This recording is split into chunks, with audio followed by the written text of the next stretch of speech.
The smell of my burned daughter's teddy bear still clung to my robes when Constance Whitmore walked into my courtroom like she owned it. That same psychotic smile. The one she'd worn while poisoning my dead wife's roses with bleach. The one she'd flashed while stealing $89,000 from our neighbors. The one she'd probably had when she watched my house and everything I had left of my family burn to ash. But this HOA terrorist made one fatal error. She never bothered learning who she was destroying. I'm not just some random single dad she could bully into submission. I'm federal Judge Thaddeus Morrison. And she just committed arson against the one man in this district with the legal power to annihilate her existence. 18 months of psychological warfare. One moment of beautiful reckoning. She thought burning my house would silence me. Instead, she just handed me the match to torch her entire criminal empire. What would you do with this power? Comment your revenge strategy below. But let me back up and tell you how a respected federal prosecutor ended up watching his neighborhood terrorist face federal charges. 2 years ago, life was damn near perfect. I'm Thaddeus Morrison, Thad to friends, 15-year federal prosecutor who'd put away everyone from cartel bosses to corrupt senators. My 12-year-old daughter Zara and I lived in our modest craftsman house in Willowbrook Heights, where the biggest crime was Mrs. Lucy's cat stealing newspapers. The house wasn't much. Faded blue siding, white trim that Sarah had insisted on painting herself while pregnant. But God, it was everything. The morning coffee still tasted better in Sarah's favorite mug. Zara's laugh still echoed from the tire swing I'd hung the day we moved in. Even 3 years after cancer stole my wife, every creaking floorboard held memories I wasn't ready to let go. I was the neighborhood's unofficial good guy. Perfect lawn that made other dads jealous. Helped elderly Mrs. Lucy with groceries every Sunday.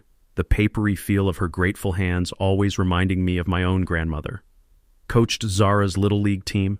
The crack of aluminum bats on Saturday mornings becoming my meditation. Willowbrook Heights was paradise for people like us. Young families, retirees who'd been there since Reagan, single parents just trying to give their kids stability. Block parties where the smell of charcoal and laughter drifted until midnight. Community garden where kids learned that tomatoes didn't grow in grocery stores. The kind of place where neighbors mowed each other's lawns without asking and pretended not to notice when someone left groceries on a struggling family's doorstep. Then, the devil moved in next door. Constance Whitmore arrived 18 months ago in a white Escalade that screamed, "I need everyone to know I have money." Designer everything, blonde hair that cost more than most people's rent, and eyes like a great white shark, dead cold, constantly calculating who to devour next. Her husband worked overseas, oil money, always traveling, which meant Constance had unlimited time to make everyone else's life hell. Within 72 hours, she'd printed business cards calling herself HOA Compliance Coordinator, a title that existed nowhere in our neighborhood's practically non-existent housing agreement. See, Willowbrook Heights technically had an HOA, but it was deader than disco. Formed in 1987, never properly incorporated, hadn't held a meeting since Bush Sr. was in office. We liked it that way. Live and let live, help when needed, mind your own damn business. But Constance saw opportunity like a vulture spots roadkill. She started prowling the neighborhood with a clipboard, that cheap vanilla perfume trailing behind her like toxic waste. Taking photos, measuring lawns, interrogating neighbors about property values and aesthetic standards. The click-clack of her designer heels on concrete became the soundtrack of impending doom. Her first target? My mailbox. Vintage cast iron, hand-painted numbers that Sarah had done during one of her nesting phases. 15 years of Michigan weather had given it character. Some rust, chipped paint, but solid as my marriage vows. It was one of the last things Sarah had touched before Zara was born. Constance declared it non-compliant with neighborhood standards and demanded I replace it within 48 hours or face $50 daily fines. I'm a federal prosecutor. I smell bullshit from 3 counties away. Quick County record search revealed exactly what I suspected. Our HOA had zero legal authority to enforce anything. Better yet, federal employees have specific protections against discriminatory housing enforcement under USC Title 42. HOA harassment of federal employees isn't just annoying. It's a federal civil rights violation punishable by serious jail time. I drafted a polite but firm letter explaining why Constance could take her fake fines and shove them where her fake smile couldn't reach. That letter should have ended everything. Instead, it started a war that would cost me everything I loved and nearly destroy an entire neighborhood. Because I'd just made the fatal mistake of thinking I was dealing with a rational human being. Constance's response to my legal letter arrived exactly 72 hours later, and it wasn't what I expected. She didn't back down. She declared war. At 6 a.m. on a Tuesday, I woke to the sound of my sprinkler system running full blast. Weird since I'd winterized the damn thing weeks ago. I stumbled outside in my bathrobe, coffee steam rising in the cold morning air, expecting a broken valve or maybe some neighborhood kid's prank. What I found was Constance standing in Sarah's memorial rose garden with a spray bottle, systematically murdering every bush my dead wife had planted. "Morning, Thad," she chirped, like committing botanical genocide was as normal as checking the mail. "Just helping with your little pest problem." The chemical smell hit me like a punch to the gut, sharp, acrid industrial strength. Then I saw the label on her spray bottle, herbicide, the kind that could kill a redwood tree, let alone Sarah's delicate climbing roses. "What the hell are you doing?" "Well, since you clearly can't maintain your property to neighborhood standards, I'm solving the bee problem these roses create." That shark smile stretched wider. "We can't have dangerous insects threatening our children, can we?" My hands started trembling, and it wasn't from the October cold. Those roses weren't just plants. They were Sarah's heartbeat still pulsing in our yard. Deep red climbers she'd babied through brutal Michigan winters, talking to them like beloved pets, pruning them with her grandmother's antique scissors.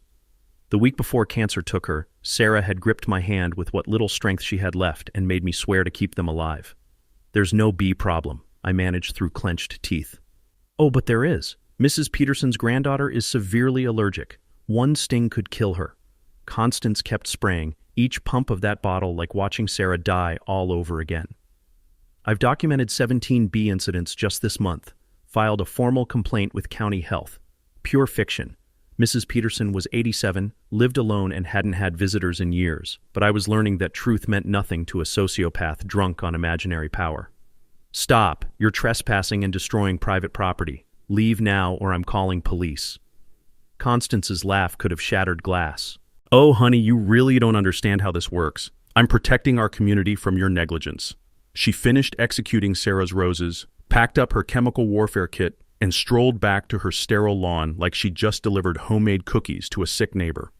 That night, watching Sarah's roses curl and blacken in the moonlight, I made my first strategic move in what would become an 18-month war with pure evil.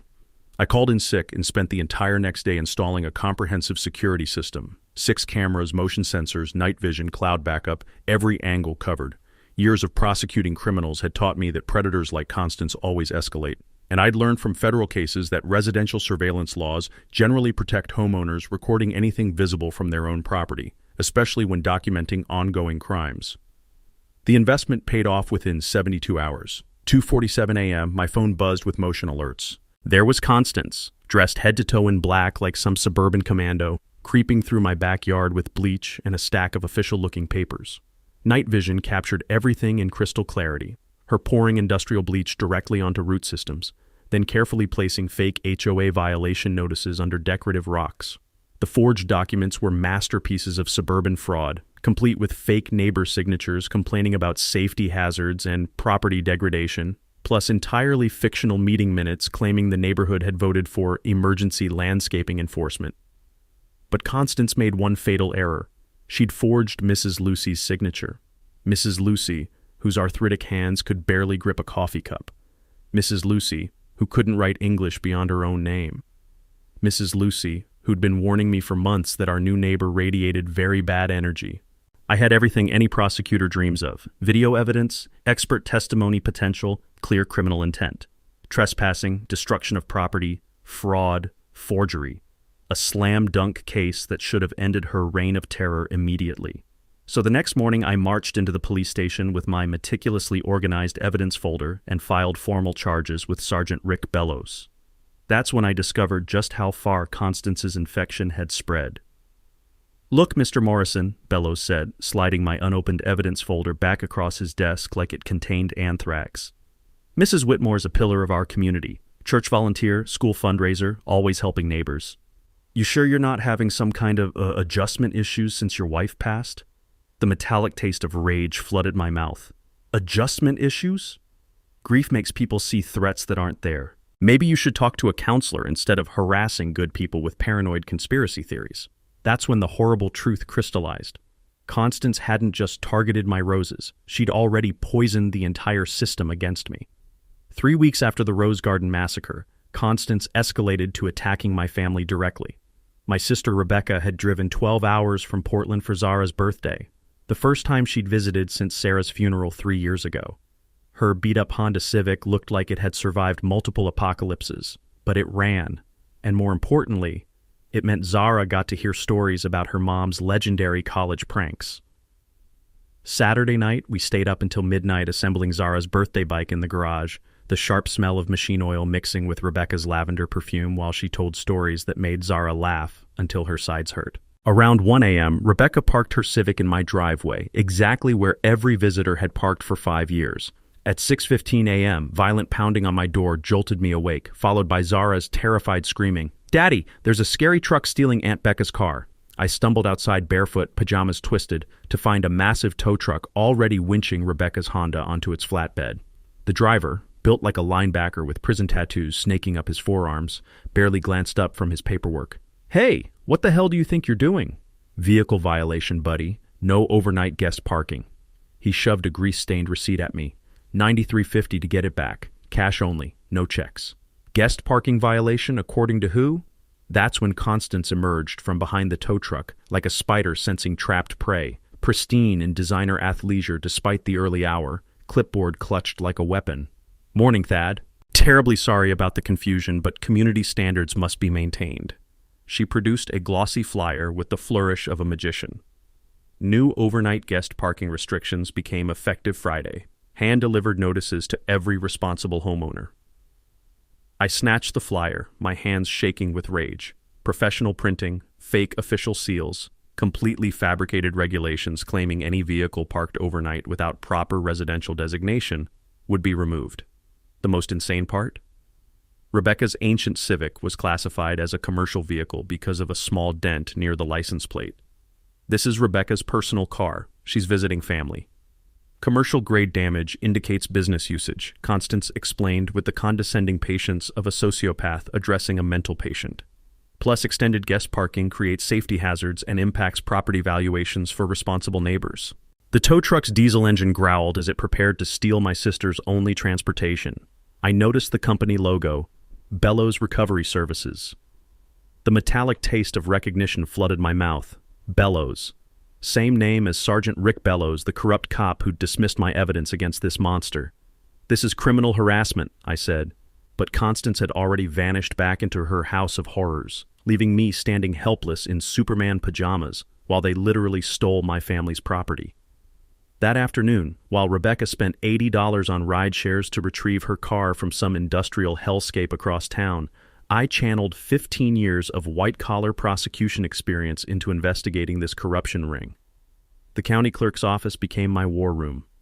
Public records revealed the beautiful, ugly truth about our neighborhood's HOA authority. Willowbrook Heights had been loosely organized in 1987, but the incorporation paperwork was never properly filed. For 35 years, we'd operated on an honor system that worked perfectly because decent people don't abuse imaginary power. Then I discovered the real gold mine. Complaint records from the county courthouse. 47 formal violations filed in 18 months, every single one signed by Constance Whitmore. The pattern was sickeningly clear. She exclusively targeted single parents, elderly residents, and minorities. Anyone who looked vulnerable or unlikely to fight back. Cross-referencing property databases with business licenses revealed the final piece of this criminal puzzle. Bellows Recovery Services wasn't owned by Sergeant Rick Bellows. It belonged to his brother Richard, a career criminal with 2 fraud convictions and a suspended towing license. The conspiracy crystallized like poison in my mind. Constance identifies defenseless targets using fake HOA authority. Brother-in-law cop Rick dismisses all complaints. Other brother-in-law Richard runs the illegal towing operation, a perfect triangle of suburban extortion probably generating thousands monthly in stolen fees.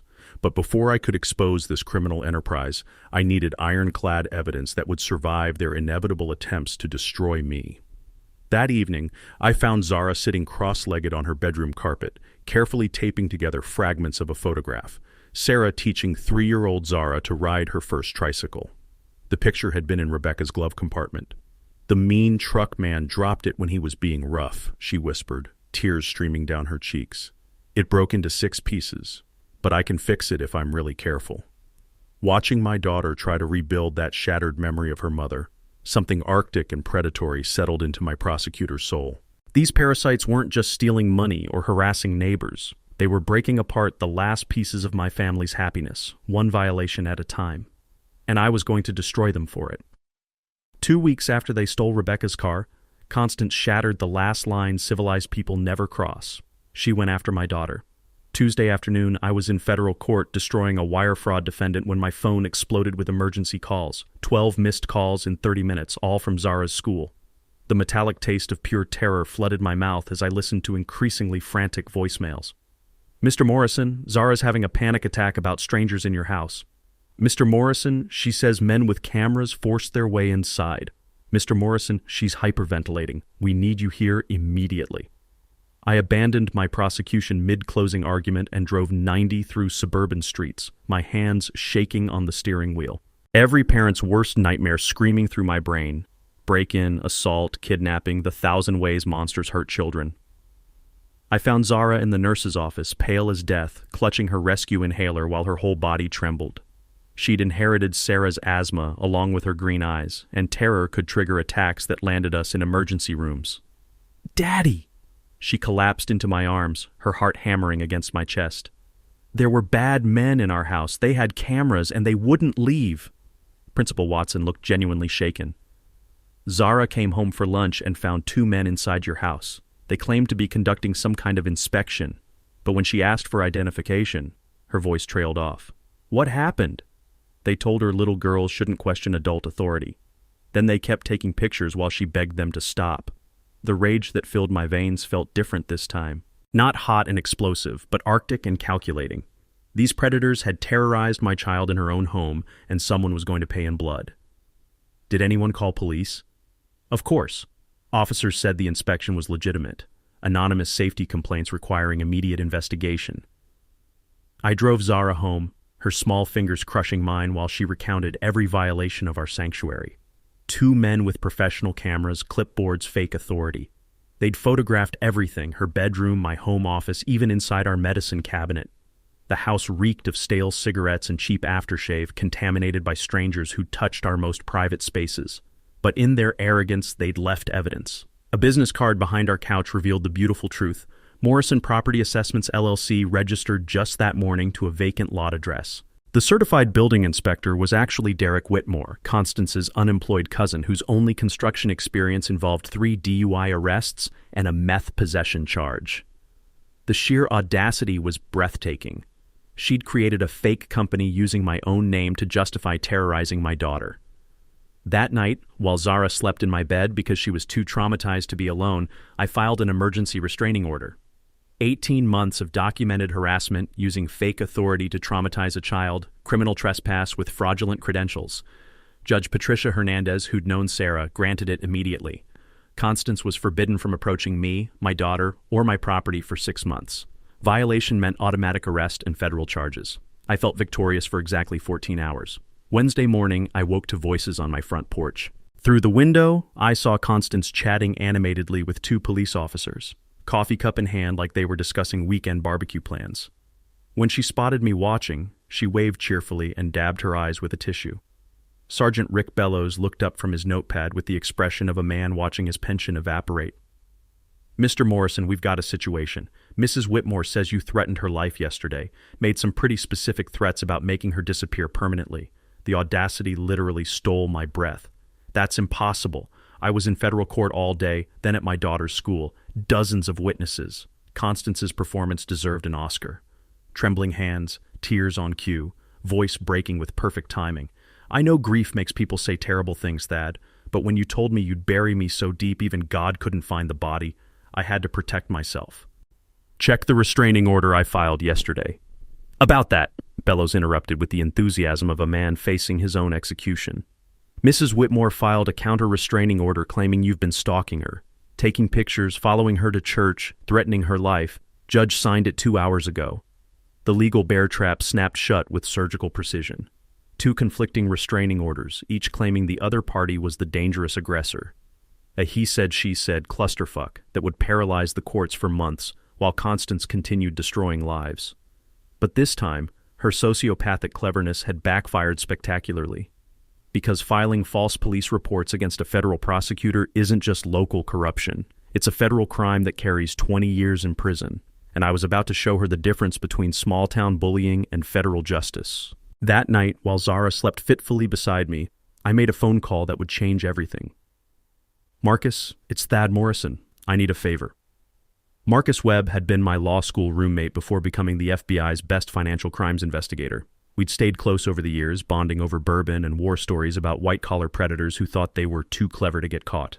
Jesus, Thad, it's midnight. You better be calling because someone's dead. Not yet, but give me time. I explained the situation in prosecutor shorthand. 18 months of escalating harassment, fake HOA authority, criminal trespass, terrorizing my daughter. I need you to run a deep financial background on Constance Whitmore. Something's not adding up about her motivation. You think this is about money? It's always about money, Marcus. Always. 48 hours later, Marcus called back with information that made my blood run cold. Your suburban terrorist is drowning in debt, buddy. We're talking catastrophic financial collapse. The numbers painted a picture of spectacular greed and stupidity.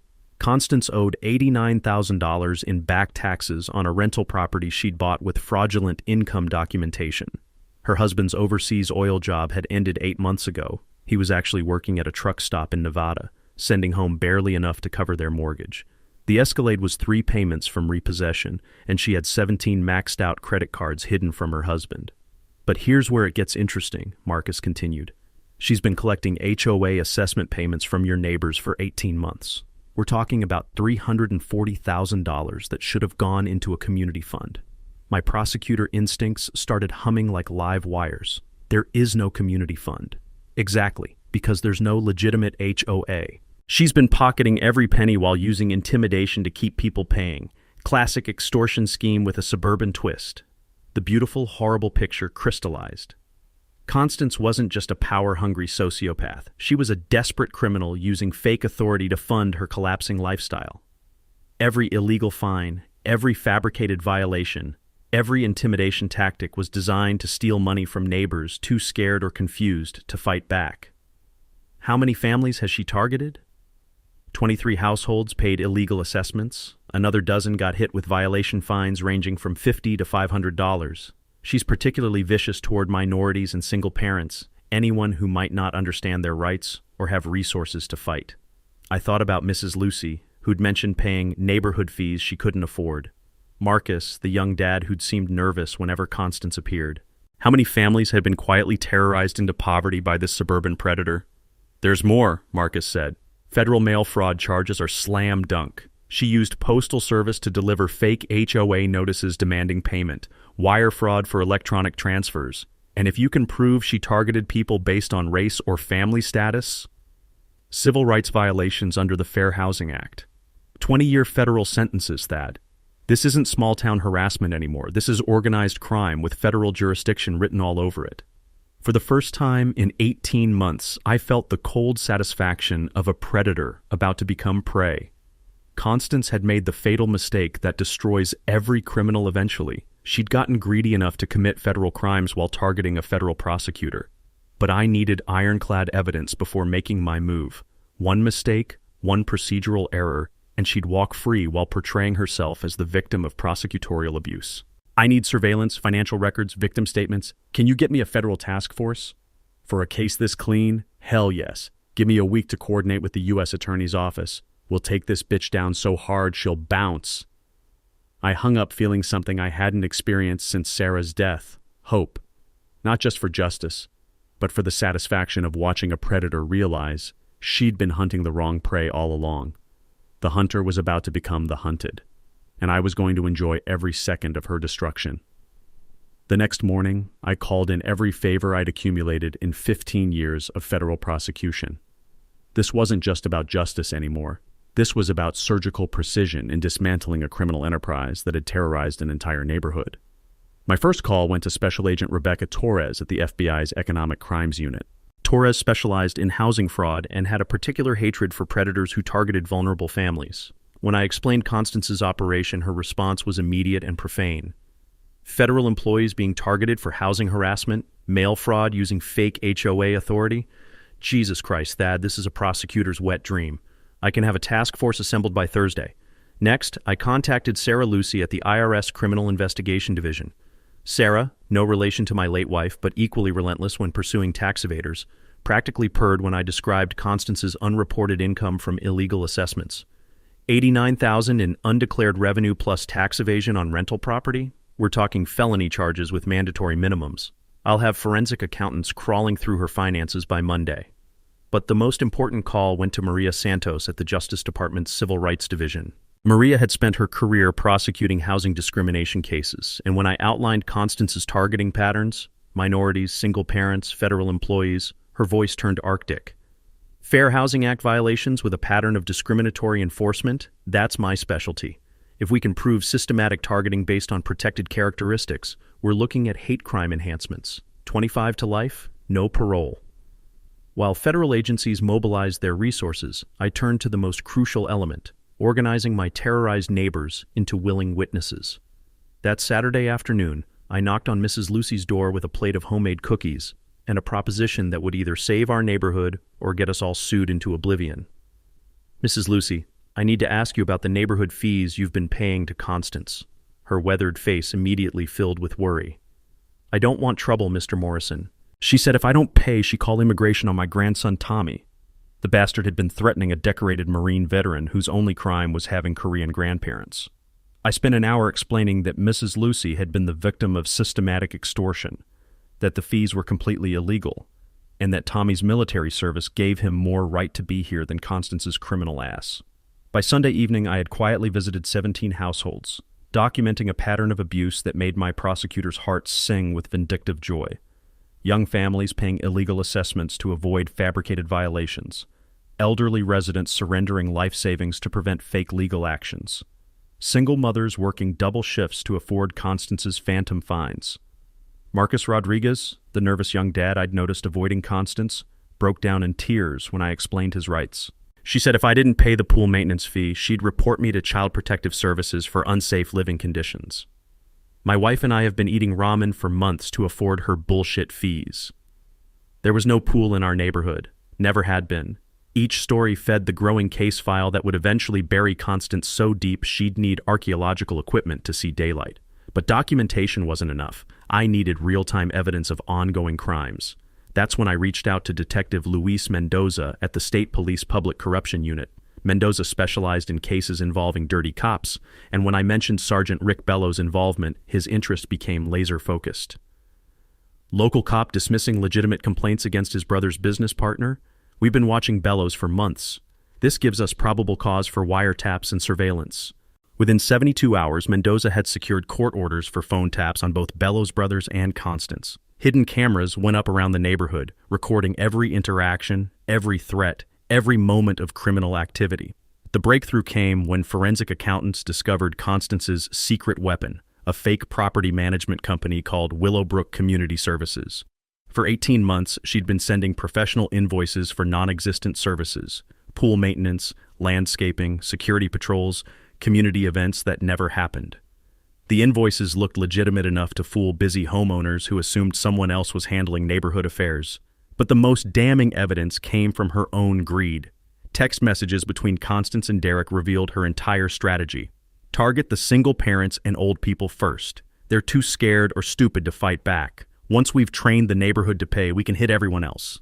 Digital forensics also uncovered her research on my family. She'd spent hours online learning about Sarah's death, Zara's medical issues, my court schedule, gathering personal ammunition to maximize psychological damage. One particularly chilling browser search read, "How to make federal prosecutor look unstable custody hearing."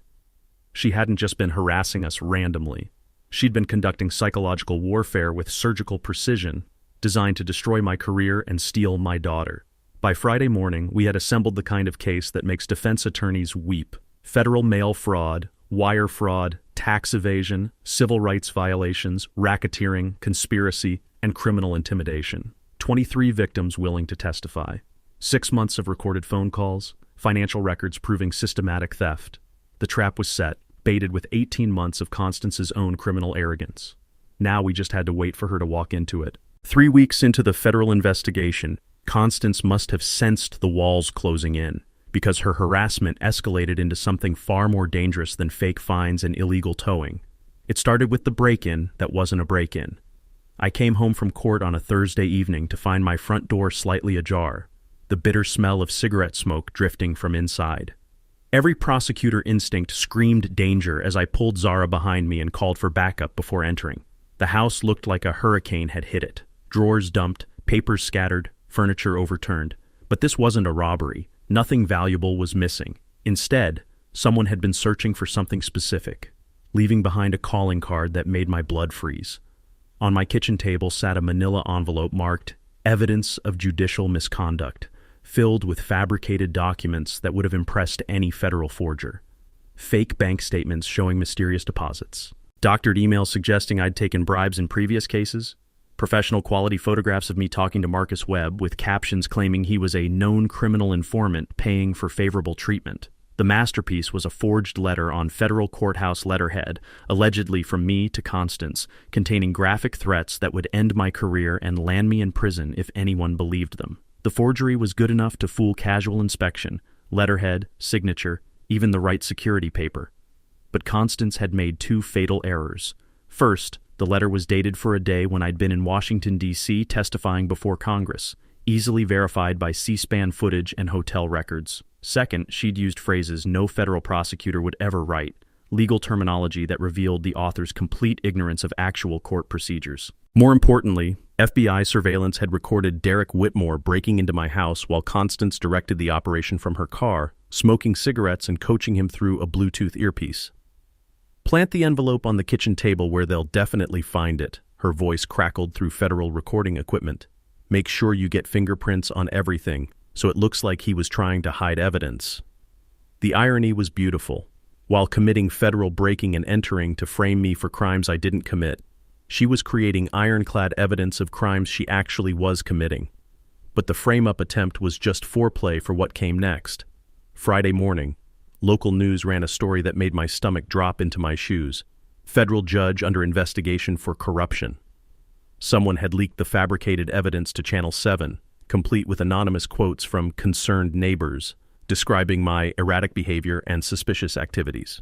The story was carefully crafted to destroy my reputation without making legally actionable claims. Lots of alleged and under-investigation language that provided just enough cover to avoid defamation charges while maximizing damage to my career. Within hours, my phone was ringing with calls from judicial conduct investigators, federal supervisors, and defense attorneys from every case I'd prosecuted, all smelling blood in the water. The story had enough manufactured credibility to trigger formal investigations that could take years to resolve, even after proving my innocence. But the most devastating call came from Zara's school. "Mr. Morrison, this is Principal Watson. We've received some concerning information about your home situation. Child Protective Services will be conducting a welfare check this afternoon." The final piece of Constance's strategy clicked into place with sickening clarity. Frame me for corruption, trigger CPS investigation, use my criminal behavior to justify removing Zara from my custody. The anonymous tip probably described drug use, violence, neglect, whatever lies would cause maximum damage. When CPS investigator Janet Mills arrived at my door, she looked like she'd rather be anywhere else on earth. 20-year veteran with kind eyes, who'd probably seen every imaginable family tragedy, she clearly recognized a setup when she saw one. "Mr. Morrison, I'm required to investigate reports of child endangerment, but between you and me, this complaint reeks of malicious harassment. Anonymous caller claimed you were using drugs, keeping weapons unsecured, allowing dangerous people around your daughter." She spent 30 minutes going through the motions, checking our refrigerator, Zara's bedroom, asking gentle questions that confirmed what she already knew. Our house was clean, Zara was healthy and happy, and the whole investigation was vindictive bullshit designed to hurt a good father. "Whoever called this in wanted to cause maximum disruption to your family," Mills said while completing her paperwork. "I'm closing this case as unfounded, but I have to warn you, they'll probably try again. People who make false CPS reports usually escalate until they get the result they want." That night, while Zara slept soundly despite the day's chaos, I sat in my home office staring at federal surveillance photos of Constance orchestrating my destruction. The images showed her coordinating with Derek, meeting with unknown accomplices, making phone calls that our wiretaps would later reveal contained explicit plans for Phase 3 of her campaign. Phase 3, according to intercepted communications, involved permanent solutions to neighborhood problems. I called Agent Torres immediately. "Rebecca, we need to move up the timeline. She's escalating toward violence. What makes you think that?" "Because desperate criminals with nothing left to lose don't just surrender. They burn everything down and hope to escape in the chaos." "How long do you think we have?" I looked at the surveillance photos again, studying Constance's expression as she directed Derek's criminal activities, the smile of someone who'd crossed every moral line and was preparing to cross the final one. Not long enough. The arson happened on a Tuesday afternoon when desperation finally drove Constance past the point of no return. I was in federal court prosecuting a Medicare fraud case when my phone started buzzing with emergency alerts. The first text message made my world collapse. "House fire at 847 Maple Street. Fire department responding. My house, my home, everything Sarah and I had built together." I abandoned the courtroom mid-cross-examination, leaving my prosecution team scrambling while I broke every traffic law between downtown and Willowbrook Heights. The acrid smell of smoke hit me 3 blocks away, that distinctive chemical stench that meant someone had used accelerant to guarantee maximum destruction. Fire trucks lined our normally quiet street, their red lights painting everything in hellish shades while neighbors gathered in shocked clusters. But the scene that stopped my heart was Zara standing on Mrs. Lucy's front lawn, tears streaming down her soot-stained face as she watched 18 years of memories burn to ash. "Daddy!" She ran into my arms, her whole body shaking. I got home from school and there was already smoke everywhere. Mrs. Lucy made me stay at her house and call 911. Fire Marshal Davidson met me at the police tape, his expression grim as he delivered the news every homeowner dreads. "Started in the basement, spread fast through the first floor. We managed to contain it before it reached the second story, but..." He didn't need to finish. The house was gutted. "Any idea what caused it?" Davidson's 20-year veteran eyes held no illusions about accidental fires. "Accelerant pattern suggests arson. ATF's been called in due to your federal employment status. This gets treated as potential domestic terrorism until proven otherwise." The next 6 hours blurred together in a nightmare of investigators, insurance adjusters, and the slow realization that we'd lost everything that mattered. Photo albums from Zara's childhood, Sarah's jewelry, the hand-painted furniture Sarah had spent months refinishing. Even the rebuilt Memorial Rose Garden was nothing but charred earth and melted metal. But Constance had made her final, fatal mistake. ATF Special Agent Monica Rodriguez arrived with a team of federal arson investigators who treated our home like a crime scene from CSI. Within 2 hours, they'd found clear evidence of professional accelerant placement, timer devices, and most damning of all, security footage from Mrs. Lucy's doorbell camera showing Derek Whitmore entering our house at 1:47 p.m. carrying a suspicious duffel bag. "Your neighbor's cousin isn't the brightest criminal we've seen," Rodriguez explained while showing me enhanced video footage. "Left fingerprints on the accelerant containers, dropped his driver's license in your basement, and was stupid enough to use his own credit card to buy timer devices at Home Depot yesterday." By 8 p.m., Derek was in federal custody, spilling everything to save himself from terrorism charges. The recording of his confession would have been comedy gold if it wasn't describing the destruction of my family's life. Constance said the judge was trying to destroy her with fake investigations, Derek whined to federal agents. She said if we burned his house down, he'd be too busy with insurance companies to keep harassing her. Plus, she promised me $10,000 from the neighborhood fees she'd been collecting. But the most damning evidence came from Constance's own phone, which federal wiretaps had been recording for weeks. Her conversation with Derek 3 hours before the fire was a prosecutor's dream of criminal stupidity. "Make sure you use enough accelerant to destroy everything," her voice crackled through FBI recording equipment. "Target the basement first, then the kitchen where he keeps all his legal files. I want 18 months of his work against me turned to ash. What if someone gets hurt? The kid's at school, he's at court, house should be empty. But even if someone gets hurt, they brought this on themselves by not minding their own business." The casual discussion of potential murder charges was breathtaking in its sociopathic calculation. Constance hadn't just committed arson, she'd done it with complete disregard for human life, which elevated the charges to attempted murder under federal terrorism statutes. Agent Torres arrived at the scene as Derek was being loaded into a federal transport van, his confession complete and devastating. "We've got enough evidence to put both of them away for life," she told me while investigators cataloged the destruction. Arson, conspiracy, terrorism charges against a federal employee. The U.S. attorney is calling this the easiest federal prosecution he's seen in 20 years. But the sweetest moment came at 11:30 p.m., when a convoy of federal vehicles surrounded Constance's house with enough firepower to invade a small country. Through Mrs. Lucy's window, we watched tactical agents arrest the suburban terrorist who'd spent 18 months making our lives hell. She was still wearing her designer pajamas and perfectly applied makeup when they dragged her out in handcuffs. That arrogant smirk finally replaced by the terror of someone realizing their victims had more power than they'd ever imagined. The last thing she saw before being stuffed into a federal transport van was me standing in Mrs. Lucy's yard, holding my daughter close, watching justice finally arrive with badges and arrest warrants. Her reign of terror was over, but her federal prosecution was just beginning. 6 months later, the moment I'd been dreaming about since finding Constance poisoning Sarah's roses finally arrived.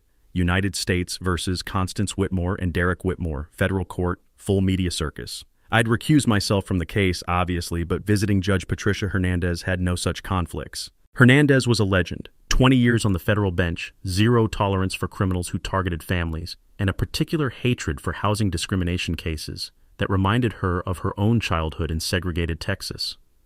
The courthouse steps were packed with news crews from 3 states. HOA Karen federal arson trial had become a national story, the perfect symbol of suburban tyranny meeting federal justice. Local reporters interviewed neighbors who'd suffered under Constance's reign of terror, while national networks explored the broader epidemic of HOA abuse across America. Inside, the courtroom gallery was standing room only. Mrs. Lucy sat in the front row, wearing her best dress and a satisfied smile that could power the building. Marcus Rodriguez held his wife's hand, both of them finally free from the financial terrorism that had nearly destroyed their young family. 23 families whose lives had been shattered by Constance's greed, all waiting to watch justice served with federal precision. But the moment that made 18 months of hell worthwhile came when bailiffs escorted Constance into the courtroom. Orange jumpsuit, shackles, hair unwashed, makeup gone, designer clothes replaced by federal prison attire. The arrogant suburban queen had been reduced to prisoner number 47891, and the transformation was beautiful to behold. She scanned the gallery with desperate eyes, looking for sympathetic faces among the crowd of neighbors she'd terrorized. Instead, she found only victims waiting for vindication and a handful of reporters documenting her downfall. When her gaze finally landed on me sitting in the gallery's second row, her face went white as courthouse marble. For 18 months, she'd seen me as just another target to be broken and discarded. Now she was staring at the federal prosecutor who'd orchestrated her destruction, and the reality of her situation finally penetrated her sociopathic delusions. Federal prosecutor Amanda Walsh had prepared a case that would be studied in law schools for decades.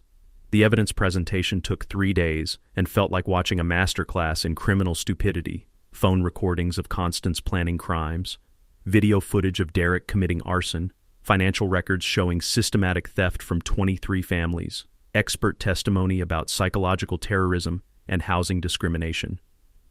But the moment that broke Constance's remaining composure came when Prosecutor Walsh played the wiretapped conversation from the day of the arson. "Make sure you use enough accelerant to destroy everything," Constance's recorded voice filled the silent courtroom. "I want 18 months of his work against me turned to ash. What if someone gets hurt? Even if someone gets hurt, they brought this on themselves."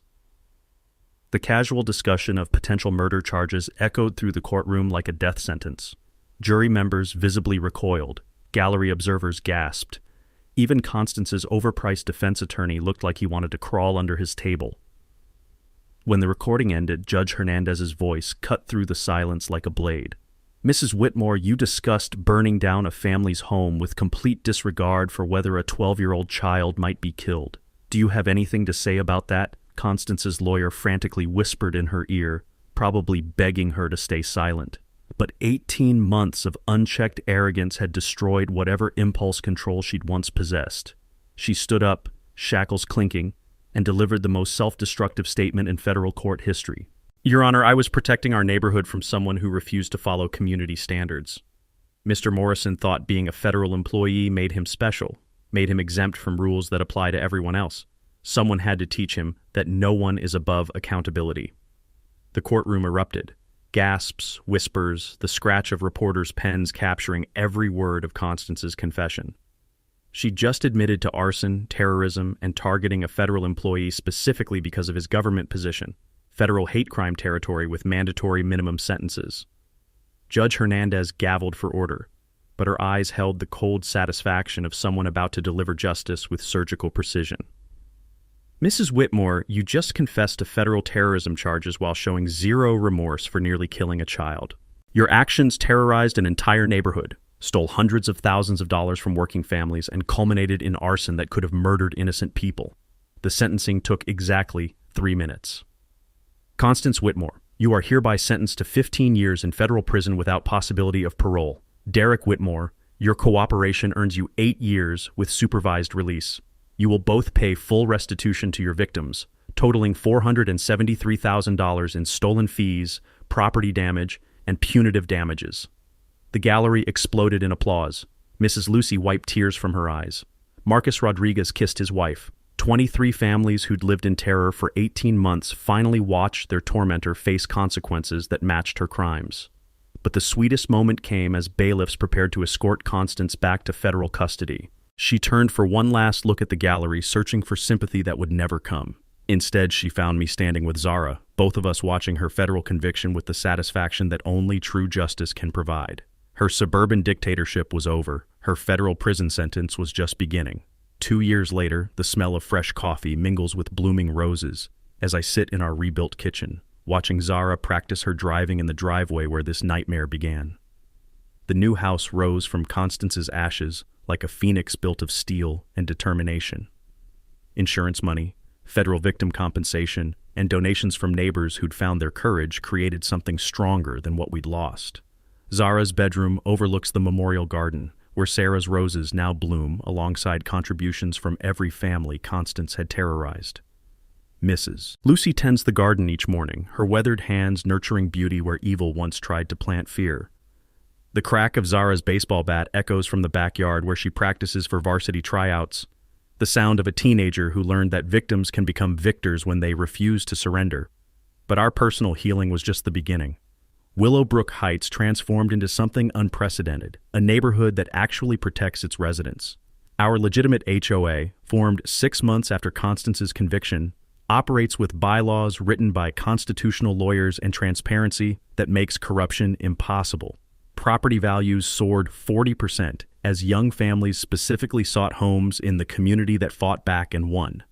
The $473,000 in recovered stolen fees funded miracles, solar-powered streetlights that make evening walks safe, a state-of-the-art playground where children's laughter replaces the memory of Constance's threats, community workshops where Mrs. Lucy teaches kids that tomatoes grow in soil, not supermarkets.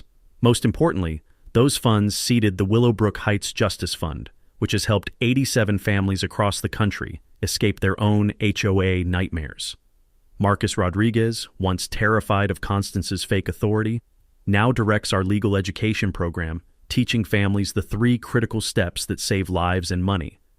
Always demand to see HOA incorporation documents through county records. If they can't produce legitimate legal authority, their power is completely fake, and you can ignore every demand they make.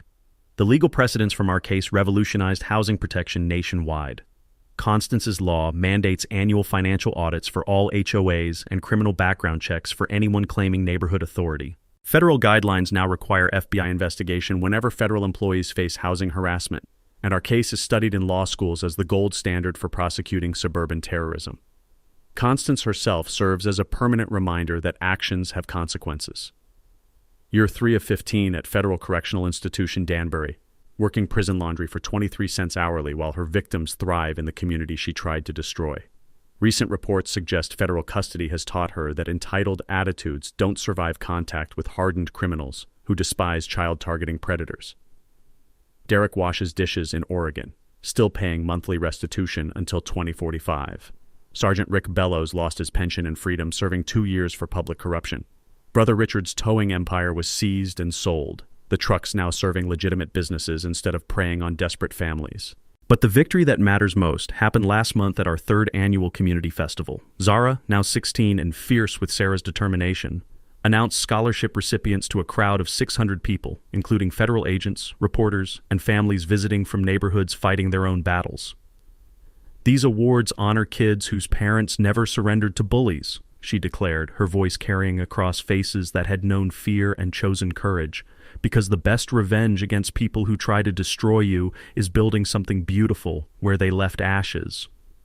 The festival raised $18,000 for next year's Justice Fund, but the real treasure was watching former victims become fierce protectors of vulnerable neighbors.